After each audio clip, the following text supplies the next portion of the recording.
नमस्कार, आप सभी को दीपों के पर्व, प्रकाश के पर्व, महालक्ष्मी के उद्भव के पर्व दीपावली की हार्दिक हार्दिक शुभकामनाएं। मैं हूं आपके साथ सुनीता पटेल और आज हमारे साथ स्टूडियो में आप देख रहे हैं पंडित जी मौजूद हैं। पंडित जी, बहुत स्वागत है आपका इंडिया हेड में। और पंडित जी अरविंद तिवारी जी को आप सभी जानते ही हैं, जिनकी सटीक भविष्यवाणी के साथ साथ अगर आप पूजा में भी उसी मंत्रोच्चारण के साथ अगर पूजन विधि को संपन्न करते हैं जो पंडित जी बताने वाले हैं, तो निश्चित तौर पर माँ लक्ष्मी, भगवान श्री गणेश की कृपा आपके जीवन पर यूं ही बरसती रहेगी। तो कार्तिक कृष्ण अमावस्या के शुभ अवसर पर देश भर में प्रकाशोत्सव पर्व दीपावली, जिसे हम पंच पर्व भी कहते हैं, मनाया जा रहा है। तो पंडित जी, जब हम बात करते हैं दीपावली की, जैसा कि पंच पर्व है और धनतेरस से शुरुआत हो जाती है, हर दिन हम अलग अलग स्वरूप में से मनाते हैं, अष्टलक्ष्मी की आराधना करते हैं। तो सबसे पहले प्रादुर्भाव के विषय में ही हम चर्चा कर लेते हैं कि महालक्ष्मी का कैसे प्रादुर्भाव हुआ और किस तरीके से समुद्र मंथन से माता लक्ष्मी प्रकट हुई, ताकि हम दीपावली का ये खूबसूरत सा पर्व महालक्ष्मी को प्रसन्न करने के लिए मनाने का इसका शुरुआत हुई। बिल्कुल। और इंडिया हेड के जितने भी दर्शक हमारे इस लोकप्रिय कार्यक्रम को देख पा रहे हैं, उन सभी को दीपोत्सव पर्व की बहुत बहुत शुभकामनाएं। बिल्कुल, आपने कहा कि माता महालक्ष्मी का प्राकट्य कैसे हुआ, बिल्कुल हमारे दर्शकों को ये जानना बेहद आवश्यक है। देखिए, हमारे यहाँ जो भी पर्व मनाए जाते हैं उसके पीछे का कोई ना कोई वैज्ञानिक या तार्किक कारण जरूर रहा है। देखिए, माता महालक्ष्मी का जो पर्व है ये पंचदिवसीय पर्व है। शुरुआत होती है धनत्रयोदशी से। धनत्रयोदशी क्यों शुरुआत हुई? देखिए, जब माता महालक्ष्मी का प्राकट्य नहीं हुआ था, भगवान धन्वंतरी का प्राकट्य नहीं हुआ था, तब उस समय का जो कलिकाल था वो इस प्रकार से था कि उस समय देवता, दानव, दैत्य, गंधर्व, यक्ष, जितने भी प्रजाति के लोग थे, उन सब की आयु बहुत क्षीण थी। ना ही किसी प्रकार से कोई वैभव था, ना विलासिता थी, ना ही जीवन जीने का कोई तरीका था। देवता और दानव दोनों ही परेशान हुए। अच्छा, देवताओं को भी अमरत्व की प्राप्ति चाहिए थी और दानवों को भी चाहिए थी कि उनकी मृत्यु कभी ना हो। तो देवगुरु बृहस्पति ने सुझाया कि भैया, समुद्र का यदि हम मंथन करें, समुद्र जो है रत्न गर्भा है, उसके गर्भ से बहुत सारी चीजें निकल सकती हैं जी। तो तय हुआ, मद्राचल पर्वत को उसकी मथानी बनाया गया और बासुकी नाग को जो है रस्सी के स्वरूप में लिया गया। लेकिन देवता बहुत ही शातिर थे शातिर का मतलब बहुत तेज थे बुद्धि में। उनको मालूम था कि नाग के श्रीमुख से हमेशा विष ही निकलता है, तो उन्होंने नाग का हिस्सा दानवों को पकड़ा दिया और मूछ जो है उन्होंने रख ली। आपको आज यदि मद्राचल पर्वत के दर्शन करने हैं, हमारे दर्शकों को मैं बताना चाहूँगा, देवघर झारखंड में एक स्थान है, वहाँ से लगभग 70 से 100 किलोमीटर दूरी पर आज भी मद्राचल पर्वत वहाँ पर स्थित है। और आप यदि उस पर्वत को देखेंगे, आप गूगल भी कर सकते हैं, उस पर आज भी वैसी ही रस्सियों की धारियाँ बनी हुई हैं जैसे कि एक मथानी के ऊपर बनी होती हैं। कहा जाता था कि पहले समुद्र वहीं तक था। और देवघर का तो अपने आप में एक विशिष्ट स्थान है, उस स्थान के बारे में भी मैं अपने इस प्रोग्राम में बताऊंगा, लेकिन बात हम वापस लौट के आते हैं। तो आप देखिए, उस मद्राचल पर्वत की मथानी बनाई गई। तो सबसे पहले जो वहाँ से निकले थे वो थे भगवान धन्वंतरी। भगवान धन्वंतरी प्राकट्य हुए, उनके एक हाथ में आयुर्वेद था और एक हाथ में अमृत कलश था। इसके बाद जब 2 दिन तक लगातार वो बाकायदा मथनी को चलाते रहे, तब उसमें से कार्तिक मास के कृष्ण पक्ष की अमावस्या को माता महालक्ष्मी का प्राकट्य हुआ। और ये बिल्कुल अंधकार का समय था, रात्रि, बिल्कुल मध्य रात्रि को वो प्राकट्य हुई। प्रकट होने के बाद चूंकि भगवान विष्णु से उनका वरण हुआ, विवाह हुआ, वो तो दीपावली के दिन उनका एक प्रकार से विवाह भी हुआ और जन्म भी हुआ। तो आप देखिए कि माता महालक्ष्मी का ये जो पर्व है, 3 दिन का पर्व था, लेकिन इसमें 2 दिन और द्वापर युग में जोड़े गए। द्वापर युग में क्यों जोड़े गए? क्योंकि दीपावली के अगले दिन यानी कार्तिक मास के शुक्ल पक्ष की जो प्रतिपदा तिथि है, उस दिन भगवान इंद्र की पूजा की जाती थी। कारण ये था कि भगवान इंद्र जो थे वो मेघों के देवता थे, और मेघ यदि बरसेंगे तो बहुत सुंदर सुंदर चारा होगा, और गोद उसका चारे को जब सेवन करेंगी तो गोधन प्राकट्य होगा।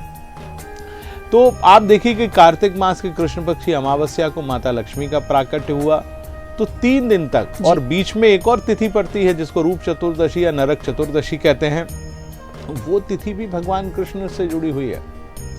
उन्होंने नरकासुर नाम के राक्षस का वध किया, और वध करने के बाद 16,100 कन्याएं जो कि नरकासुर के कैद में थीं, उन्होंने उन कन्याओं को वहां से निकाला।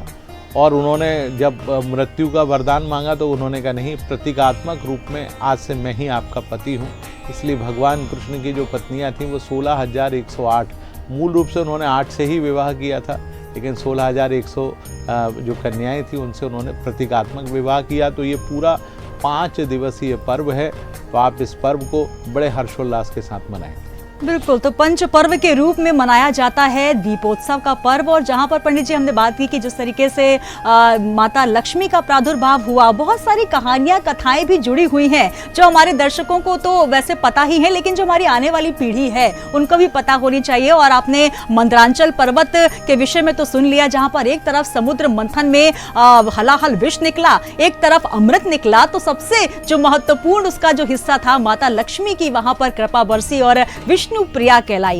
यहाँ पर पंडित जी जिस तरीके से हम बात कर रहे हैं कि जो दीपावली का पर्व होता है उसे बहुत सारी कथाएं प्रचलित हैं, और भगवान श्री राम का अयोध्या आगमन सबसे महत्वपूर्ण होता है कि हम जब दीप उत्सव मनाते हैं दिवाली, क्योंकि धन लक्ष्मी की कृपा तो होती ही है, लेकिन हम दीप उत्सव के रूप में इसे क्यों मनाते हैं, तो सबसे पहले ये भी जान लेते हैं, फिर हम पूजा की विधि भी अपने दर्शकों को बताएंगे। बिल्कुल, आप देखिए कि दीपोत्सव पर्व से कई कथाएं जुड़ी हैं। सबसे पहली कथा तो माता महालक्ष्मी की है। माता महालक्ष्मी का प्राकट्य नहीं होता तो आज हम और आप इस प्रकार से धन धान्य और वैभव विलासिता हमारे जीवन में नहीं होती। तो प्राकट्य सबसे पहले माँ का हुआ। मध्य रात्रि के समय वो पैदा हुई। स्वाति नक्षत्र उस समय था, क्योंकि वो शुक्र का नक्षत्र है, और शुक्र हमारे जीवन में वो ग्रह है जो कि वैभव विलासिता देता है। तो आप देखिए तुला राशि की वो स्वामिनी है। और आप देखिए कि जब सूर्य और चंद्र एक ही राशि में एक साथ होते हैं, लगभग उनमें डिग्री का अंतर 10 से कम होना चाहिए। ये चूँकि गणितीय विषय जो मैं आपको बताना चाहूँगा, हमारे दर्शक जानेंगे कि आखिरकार अमावस्या कैसी होती है। जब अमावस्या पूर्ण रूप से लगभग आप मान के चलिए कि सूर्य और चंद्रमा के बीच में 10 डिग्री से भी कम का अंतर होता है, तब अमावस्या होती है। और ये अमावस्या इस बार जो है वो 31 अक्टूबर को पड़ रही है। लेकिन बात कर रहे हैं कि सूर्य और चंद्र के मिलन से ही क्यों अमावस्या होती है। उस समय इतनी प्राकृतिक शक्तियाँ और ऐसी अद्भुत शक्तियाँ इस ब्रह्मांड में व्याप्त होती हैं कि आप यदि उनमें से किसी भी शक्ति को एक बार आप मना लें तो आपके जीवन में कभी भी किसी भी प्रकार से कोई कमी हो ही नहीं सकती। क्योंकि माता का जन्म हुआ अमावस्या के दिन, क्योंकि पूर्णिमा को तो आप देखिए, चूँकि सूर्य और चंद्रमा जब दोनों आमने सामने होते हैं तो चंद्रमा अपनी 64 कलाओं को लिए होता है, लेकिन अमावस्या को चंद्रमा सूर्य के अंदर समाहित होता है। तो आप देखिए आत्मा और मन दोनों ही एक के अंदर समाहित होते हैं, और उसको नियंत्रण करने का काम माता महालक्ष्मी के द्वारा किया जाता है। तो महालक्ष्मी का उस दिन प्राकट्य हुआ, उस दिन उनका एक प्रकार से विवाह हुआ। और दूसरी कथा भगवान श्री राम से जुड़ी हुई है। जब उन्होंने अयोध्या उनको पहुंचना था, उन्होंने रावण का वध किया, और भरत जी ने कहा कि भैया एक दिन का भी समय शेष न रह जाए। तो वो आज ही के दिन कार्तिक मास के कृष्ण पक्ष की अमावस्या को सायंकाल वो पहुँचे, कहाँ, अयोध्या। तो जैसे ही सायंकाल को पहुँचे तो पूरी अयोध्या को प्राचीन काल से ही हमारे यहाँ दीप जलाने की परंपरा रही। दीप इसलिए जलाते हैं क्योंकि एक दीपक यदि आप अंधकार में रख देंगे तो वो आसपास के पूरे तमस यानी अंधकार को पूरी तरह से दूर कर देता है।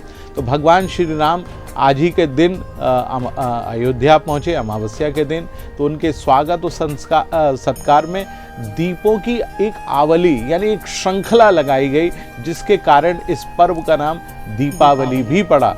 और इसको दीपोत्सव भी कहा जाता है, क्योंकि दीप का उत्सव है ये, जिसमें भगवान राम का स्वागत और सत्कार किया गया। ऐसा कहा गया कि उस समय जब दीपावली मनाई गई तो पूरा ब्रह्मांड उससे दमक गया। और आप देखिए इस बार फिर 500 वर्षों के बाद अयोध्या में पुनः भगवान श्री राम लौटे हैं, तो इस बार पुनः वहाँ पर उसी प्रकार से दीपोत्सव मनाया जा रहा है जैसा उस समय था। तो आइए हम सब मिलकर एक दीपक माता महालक्ष्मी का और एक दीपक भगवान राम के नाम का अवश्य लगाएं। बिल्कुल, तो भगवान श्री राम के नाम का दीपक तो हम लगा ही रहे हैं, लेकिन किस तरीके से हम पूजन अर्चन करें, कौन से मंत्रों का हम जाप करें पंडित जी, क्योंकि जब दीपावली का पर्व आता है हर व्यक्ति अपने विधि विधान के अनुसार या उनकी जो पौराणिक परंपराएं हैं उस हिसाब से पूजा करते हैं, लेकिन माता लक्ष्मी को प्रसन्न करना है, क्योंकि अगर माता लक्ष्मी प्रवेश घर में करें तो स्थायी रूप से वास करें। उसके लिए हम पूजन की विधि भी अपने दर्शकों को बता देते हैं कि किस तरीके से और किस मुहूर्त से पूजा वो करें, क्या क्या कुछ अर्पित करें माता रानी को, ताकि माता रानी का एक स्थायी निवास घर पर हो और सुख समृद्धि का वास हो। बिल्कुल, और देखिए माता महालक्ष्मी, जैसे आप हमारे बैकग्राउंड में देख रहे हैं, माता महालक्ष्मी का आशीर्वाद हम लोगों को प्राप्त हो रहा है, तो आप अपने घर में भी इसी प्रकार से बैठी हुई लक्ष्मी, यानी जिसको हम स्थिर लक्ष्मी कहते हैं, आप उनको आमंत्रित करें, उनका आप विग्रह लें। विग्रह का तात्पर्य होता है उनकी प्रतिमा ले लें। बहुत सारे लोग मिट्टी की प्रतिमा लाते हैं, लेकिन मैं हमारे दर्शकों से विनम्रता पूर्वक कहूँगा, भैया मिट्टी की प्रतिमा मत लाएं, क्योंकि आपको साल भर के बाद उनको विसर्जित करना पड़ेगा। आपको चिर लक्ष्मी यानी स्थायी लक्ष्मी की आवश्यकता है। तो चांदी, सोने, अष्टधातु, पीतल, कांसा या आप चाहें तो स्टील की भी प्रतिमाएं मिलती हैं, तो आप उनको लेकर आएँ। लेकिन एक चीज़ का ध्यान रखें, देखिए लक्ष्मी क्या है, चंचला हैं, वो अस्थिर स्वभाव की हैं, तुला राशि की जातक हैं, और तुला एक प्रकार से अस्थिर राशि मानी जाती है, तो एक स्थान पर टिकती नहीं। अब आपको उनको अपने घर में रखना है, तो आपको दो देवताओं को और उनके साथ बिठाना पड़ेगा। उन देवताओं के नाम है माता महासरस्वती और भगवान गणेश। एक विद्या की कारक है और एक बुद्धि के कारक है। आप विद्या और बुद्धि को साथ में रखेंगे तभी आप लक्ष्मी पर नियंत्रण कर सकते हैं। तो आज के दिन 3 प्रतिमाएं आपको पूजा पाठ में रखना पड़ेंगी, यानी लक्ष्मी, सरस्वती और भगवान गणेश। भगवान गणेश एक प्रकार से उनके भांजे भी कहलाते हैं, जो कि भगवान विष्णु माता पार्वती को अपनी बहन स्वरूप मानते थे, तो उनके दोनों बच्चों को भगवान कार्तिकेय और गणेश जी को वो अपने भांजे के स्वरूप में मानते हैं। तो भांजे के स्वरूप में माता महालक्ष्मी, माता महालक्ष्मी की बाईं तरफ भगवान गणेश विराजते हैं और दाहिनी तरफ माता महासरस्वती विराजती हैं। 10 महाविद्याएं यदि आपने सुना हो तो उसमें एक महाविद्या आती है जिसको हम श्री विद्या कहते हैं। श्री का तात्पर्य होता है लक्ष्मी और विद्या का तात्पर्य होता है सरस्वती। जब इन दोनों का संयोग होता है तो हमारे जीवन में श्री की कमी नहीं होती और विद्या की कमी नहीं होती। और यदि आप बुद्धि के देवता को रख लेते हैं जो विघ्नहर्ता भी हैं, हर प्रकार से आपके जीवन की समस्या का समाधान करते हैं। ऋण मुक्तेश्वर कहा जाता है कि आपके जीवन में आज के दौर में हर व्यक्ति वैभव विलासिता को पाने के लिए रोज कर्ज ले रहा है।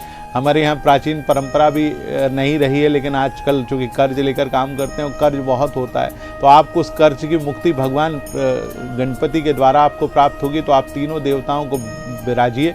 और आज के दिन, खासतौर से दीपावली के दिन, आप अपने घर का जो ईशान कोण है, उत्तर पूर्व का जो दिशा हम कहलाती है, जहाँ से सूर्य भगवान प्राकट्य होते हैं। देखिए इस समय सूर्य तुला राशि में है।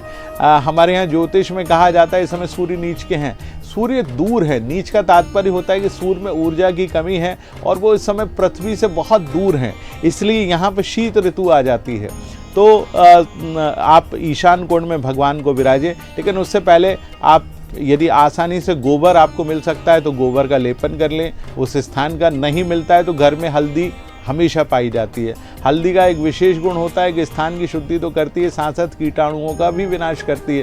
क्योंकि हमारे यहाँ जितने भी 30 त्यौहार हैं उसमें बहुत सारे वैज्ञानिक कारण छिपे हुए हैं। तो आप हल्दी से बढ़िया लेपन करिए, उसके ऊपर आटे का एक चौक पूरिए, उसके ऊपर थोड़े सा अक्षत यानी चावल, चूँकि भगवान विष्णु और माता लक्ष्मी को अक्षत बहुत पसंद है, विष्णु प्रिया कही जाती हैं, तो आप अक्षत रखें। उसके ऊपर लकड़ी का एक पटा रखें लाल रंग, और चूंकि आज गुरुवार का दिन पड़ रहा है तो आप पीले रंग का वस्त्र भी बिछा सकते हैं। पीला रंग भी माँ को बहुत पसंद है, तो आप पीले रंग का वस्त्र बिछाएं और उस पर 3 प्रतिमाएं, पहले माता भगवान गणेश, फिर माता लक्ष्मी और फिर माता महासरस्वती को बिठाइए। संभव हो तो भगवान विष्णु को भी विष्णु प्रिया के पीछे आप बिठा सकते हैं, क्योंकि यदि आप पति को साथ में रखते हैं तो पत्नी बेहद प्रसन्न होती है। क्योंकि माता लक्ष्मी के बारे में बहुत कहावत है। एक ब्रह्मर्षि थे जिनको भृगु कहा जाता था, वो पहुंच गए, हालांकि वो उनकी कन्या भी कही जाती है, गुस्से में आ गए और उन्होंने लात मार दी, तो माता ने श्रापित कर दिया कि मैं ब्राह्मणों के पास नहीं जाऊंगी। तो माता बहुत गुस्सैल भी हैं। तो भगवान विष्णु को भी आप साथ में रख सके तो बहुत ही सुंदर है। इसके बाद पंचोपचार से पूजा करनी है घर में। देखिए पंचोपचार का तात्पर्य होता है दूध, दही, घी, शहद और शक्कर, ये आपके घर में आसानी से मिल जाती है। तो आप इनको ले लें। गंगा जल, यमुना जल, बेतवा जल, बीना नदी का जल, महानदी का जल, जो जल आपको मिल जाए, नहीं मिले तो आप अपने घर में, आजकल बाजार में शुद्ध गंगा जल मिल जाता है तो उसको ले आएँ। सबसे पहले तीनों प्रतिमाओं को, पहले गणपति जी को, फिर माता महालक्ष्मी को, फिर माता महासरस्वती को आप स्नान कराइए। तदोपरांत फिर दूध से, फिर दही से, फिर घी से, फिर शहद से और अंत में शर्करा से, क्योंकि शर्करा अंत में इसलिए लगाई जाती है जो भी द्रव्य शरीर पर रह गया है, प्रतिमा पर रह गया है, वो सब निकल जाए। तो स्नान कराने के बाद पंचोपचार माने पंचामृत से स्नान करा के पुनः शुद्धोदक से स्नान कराकर आप उनको बिठाइए। सबसे पहले उनको बढ़िया सुंदर इत्र लगाइए, क्योंकि इत्र लगाने से जैसे आप प्रसन्न होते हैं, बहुत सारे सेंट डियो आप लाते हैं, दिन भर लगाते हैं तो मन प्रसन्न होता है, वैसे ही भगवान का भी मन बहुत प्रसन्न होता है। तो गुलाब जल छिड़किए, गुलाब का इत्र लाइए, चंदन का इत्र लाइए, जो आप ला सके। तदुपरांत वस्त्र चढ़ाइए। भगवान गणपति पर आप यज्ञों पर भी चढ़ाइए, माता महालक्ष्मी, मां सरस्वती पर आप चुनरी चढ़ाइए। जो आप ला सकते हैं, पीला, लाल, गुलाबी, जो चूनर आप ला सकते हैं वो लाइए। कमल का पुष्प आज माता को बहुत प्रिय है, जैसे आप हमारे बैकग्राउंड में भी देख पा रहे हैं। माँ पद्मासना है, माता महासरस्वती, माता महालक्ष्मी और भगवान गणेश को भी कमल बहुत पसंद है, तो 3 कमल के पुष्प ज़रूर लेकर आइए। लाल मिले, सफ़ेद मिले, या आपको जो है जिस शेड में आपको कमल प्राप्त हो वो कमल ज़रूर लाइए, चढ़ाइए। माता को दूध और दूध से बनी हुई चीज़ें बहुत पसंद हैं, तो घर में ही खीर बना लीजिए। धनतेरस के दिन यदि आप कोई जड़ी बूटी लेकर आए हैं तो आप उन जड़ी बूटियों को आज पीस कर उस खीर में मिला लीजिए, क्योंकि अब शीत ऋतु है, आपको एंटीबॉडी बने, आपका जो रोग प्रतिरोधक क्षमता है उसकी आपको बढ़ोतरी चाहिए, तो आप खीर में वो आयुर्वेदिक औषधि मिलाकर उसका भोग लगाइए। माता के मंत्रों का जाप करिए, माँ बेहद प्रसन्न होंगी।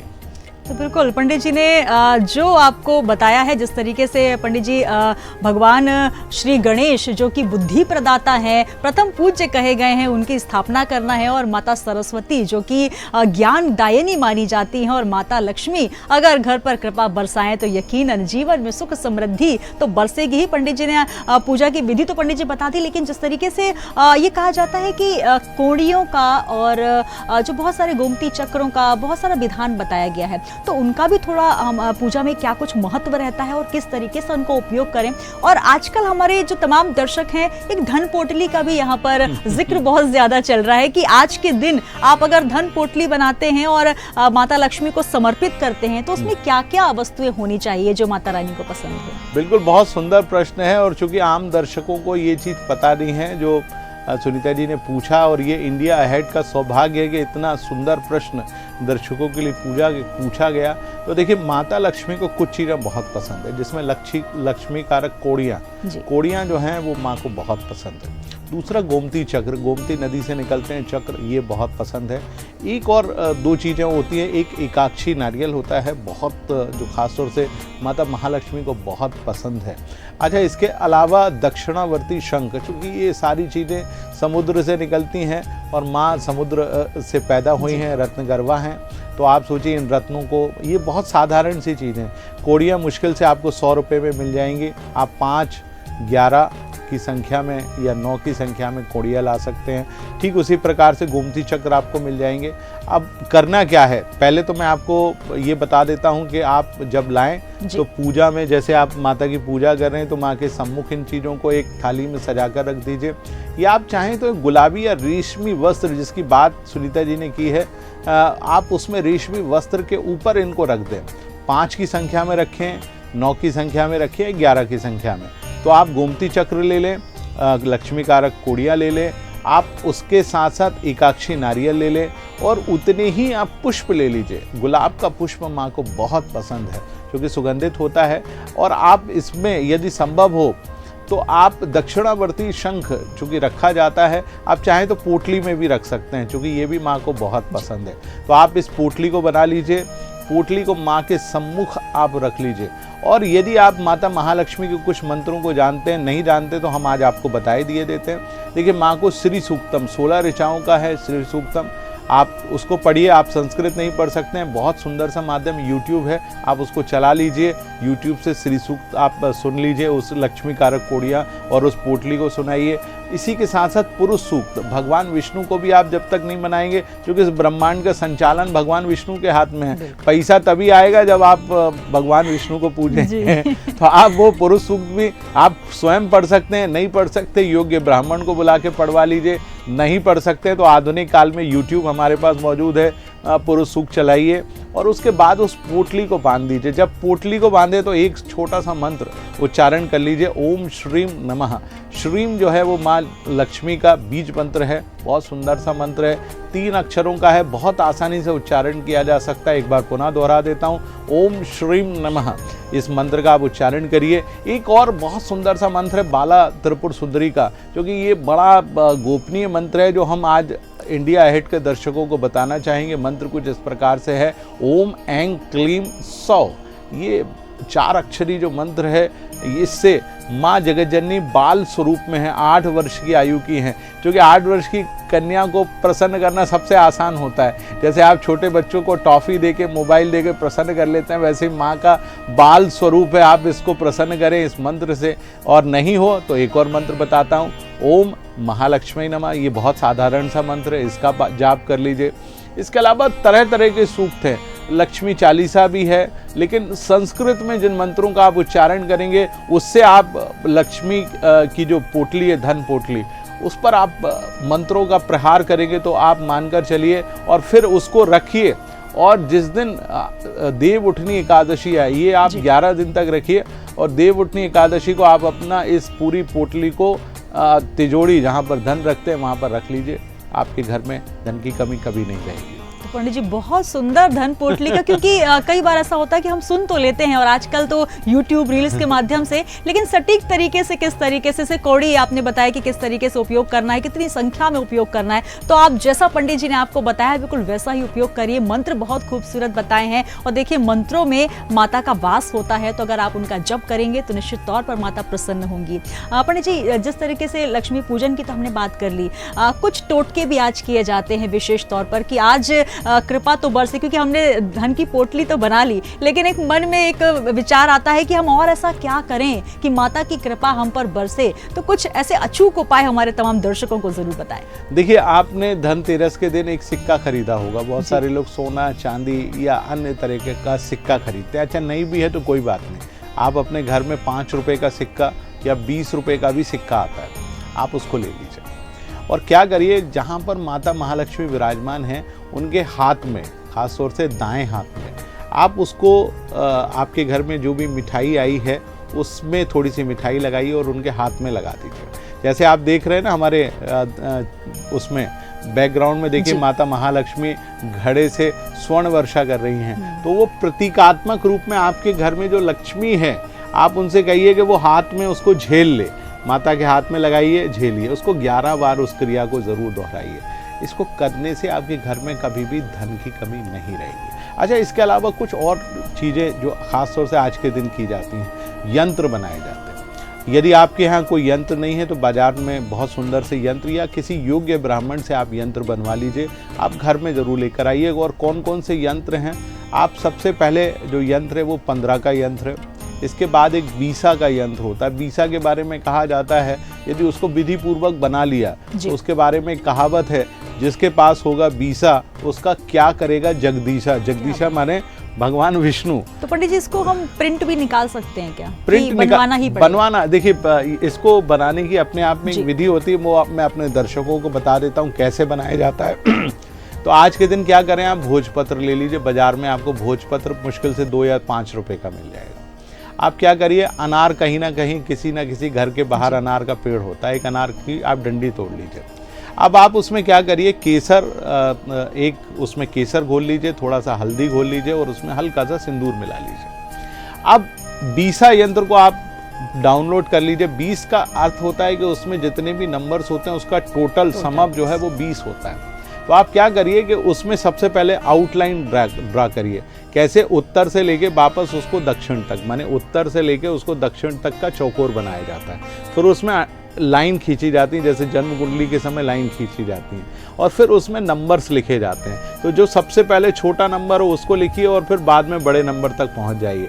जब आप इसको लिख लेते हैं और इसको फिर आप कहाँ रखिए, माता महालक्ष्मी के चरणों में। ये हो गया बीसा यंत्र। अब इसको सिद्ध कैसे किया जाता है उसका तरीका भी मैं आपके चैनल के माध्यम से दर्शकों को बता देता हूँ। तो सबसे बहुत सुंदर सा मंत्र है ओम विष्णवे नमः। ये बहुत सुंदर सा मंत्र है, कम से कम वैसे पढ़ा तो उसको 20,000 बार जाता है, और विष्णवे नमः मुश्किल से एक माला 1 मिनट में हो जाती है। 10 मिनट में 1000 मंत्र हो गए, और फिर उसको आप मल्टीप्लाई कर लीजिए। एक दिन में नहीं हो पाए तो आप उसको एकादशी तक करिए, माने देवउठनी एकादशी तक। यदि आपने 20 ढंग से बना लिया तो आप मान के चलिए आपके जीवन में धन, सुख, संपदा। आप यदि कार्य क्षेत्र में भी हैं, बहुत सारे लोग कंपटीशन के युग में हम जी रहे हैं, बॉस परेशान कर रहा है, सहयोगी परेशान कर रहे हैं, कंपटीशन देना है, तो आप क्या करिए, इस बीसा यंत्र को ऐसे मोड़िए कि वो टूटे नहीं। और एक ताबीज जो ख़ास तौर से चांदी का ताबीज मार्केट में आपको मिल जाएगा, उसके अंदर आप उसको रख लीजिए, मोम से उसको पैक कर दीजिए। और जब आप पैक करें तो मंत्र ओम विष्णवे नमः आप इससे पैक कर दीजिए। इस ताबीज को आप अपने साथ रखिए, लेकिन ध्यान रखें महिलाओं को जितने दिन पूजा अर्चना नहीं करनी है, माताएं बहनें 5 दिन पूजा अर्चना नहीं करती तो भैया इसको भगवान के सम्मुख रख दीजिए। इसको रखते समय आप नॉनवेज मत खाइए, मांस मदिरा का सेवन मत करिए, और ब्रह्मचर्य का पालन करिए। ये बहुत बड़ी चीज़ है, आप अपने घर में रखिए, करके देखिए, आपके जीवन में अच्छी सुख संपदाएं आपको ज़रूर प्राप्त होंगी। एक और चीज़ बताता हूँ, क्योंकि श्री यंत्र की बात हमेशा होती है। बाजार में आपको स्फटिक का बना हुआ श्री यंत्र भी मिलेगा, तो आज के दिन आप श्री यंत्र लाइए, श्री माने लक्ष्मी का यंत्र, आप उसको रखिए और उस पर नियमित रूप से क्या चढ़ाइए, माँ को क्या पसंद है, ड्राई फ्रूट, बादाम चढ़ाइए, काजू चढ़ाइए, पान चढ़ाइए, और श्री सूक्तम का पाठ करिए। यदि नहीं कर सकते हैं, एक ब्राह्मण को नियुक्त कर लीजिए कि भैया आपको इस पे कम से कम 108 श्री सूक्तम का पाठ सुनाना है, श्रीयंत्र सिद्ध हो जाएगा। आपके घर में श्री माने लक्ष्मी की कभी कमी नहीं होगी। इसके अलावा एक और चीज़ आपको बताता हूँ। आज के दिन एक जो आपको मैंने धन की पोटली में रखने की बात बताई थी, दक्षिणावर्ती शंख। दक्षिणावर्ती शंख का तात्पर्य होता है वो दक्षिण की तरफ से खुलता है, यानी उसका मुख दक्षिण की तरफ होता है। तो आप अपने घर में इस प्रकार से रखिए कि उसका जो मुंह है वो उत्तर की तरफ रहे और पूंछ जो है वो दक्षिण की तरफ रहे। रख के देखिए, लक्ष्मी उससे बहुत आकर्षित होती हैं।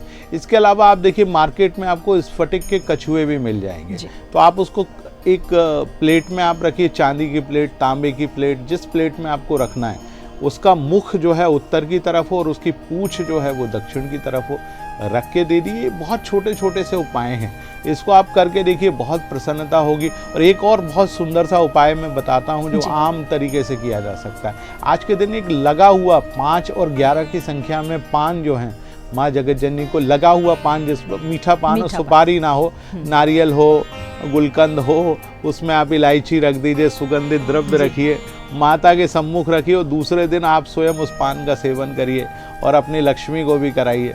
देखिए आपके घर में किसी भी प्रकार से परेशानी कभी नहीं रहेगी। क्या बात है, बहुत सुंदर पंडित जी आपने जो उपाय बताए, मुझे लगता है शायद हमारे जो दर्शक हमें देख रहे हैं उसमें से 1 या 2 उपाय भी बहुत अच्छे से कर लेते हैं। और जिन मंत्रों का पंडित जी जाप आपने बताया है, निश्चित तौर पर अगर आज कर लिया जाए दीपावली के पूजन के दिन, तो माता लक्ष्मी शायद हमारे घर से बिल्कुल नहीं जाने वाली। हालांकि लक्ष्मी जी को चंचला कहा जाता है, लेकिन हाँ, निश्चित तौर पर अगर वो कहीं जाती हैं तो वापस हमारे घर में आने के कई रास्ते खुल जाते हैं। तो पंडित जी, श्री यंत्र के विषय में आपने बताया, एक कमलगट्टे की माला, ये कहा जाता है कि हम जब जाप करते हैं तो क्या विशेष तौर पर कमलगट्टे की ही माला होनी चाहिए क्या आज के, अगर हम महालक्ष्मी के मंत्रों का जाप करें तो? बिल्कुल, देखिए कमलगट्टे की माला क्यों, क्योंकि कमलगट्टे, कमल से ही वो कमल का जो गट्टा होता है, मोटा होता है, वो प्राप्त होता है, काले रंग का होता है। 108 की संख्या में आप उसकी माला लीजिए, और उससे आप यदि लक्ष्मी की पूजा अर्चना करते हैं, माने उनके मंत्रों का जाप करते हैं, बहुत सुंदर सा मंत्र, जैसे मैंने आपको सारे मंत्र बताए, कमलगट्टे की माला से आप उनका जाप करें। हाँ, एक चीज़ और, यदि आप जाप करने के बाद एक छोटा सा हवन करते हैं जिसमें तिल, जौ और उसमें भी कमलगट्टा थोड़ा सा डालते हैं, और श्री सूक्त के 16 मंत्रों से आप केवल 16 आहुति उसमें देते हैं, तब भी माता बेहद प्रसन्न अवश्य होती हैं। तो बिल्कुल आप दीपावली के इस विशेष पूजन में विशेष पूजन की विधि भी अपनाए जो पंडित जी ने हमें बताई है। पंडित जी बहुत बहुत शुक्रिया, बहुत बहुत धन्यवाद। आपने आज जो उपाय बताए हैं, धन पोटली में आपको क्या रखना है, और देखिए विष्णु प्रिया माता लक्ष्मी जिस तरीके से वो समुद्र मंथन से निकली हैं, तो समुद्र से निकली चीजें उन्हें बहुत पसंद है। भगवान श्री हरि अगर उनके साथ रहें तो माता श्री जरूर प्रसन्न होंगी, और उनका नाम ही श्री है। तो निश्चित तौर पर पंडित जी आपके आशीर्वाद से और निश्चित तौर पर आपकी जो पूजन विधि है उसके माध्यम से धन की वर्षा जरूर होगी। तो हमारे तमाम दर्शकों को एक बार फिर महालक्ष्मी के इस पावन पर्व दीपोत्सव की हार्दिक हार्दिक शुभकामनाएं। जय मां लक्ष्मी। जय माता दी।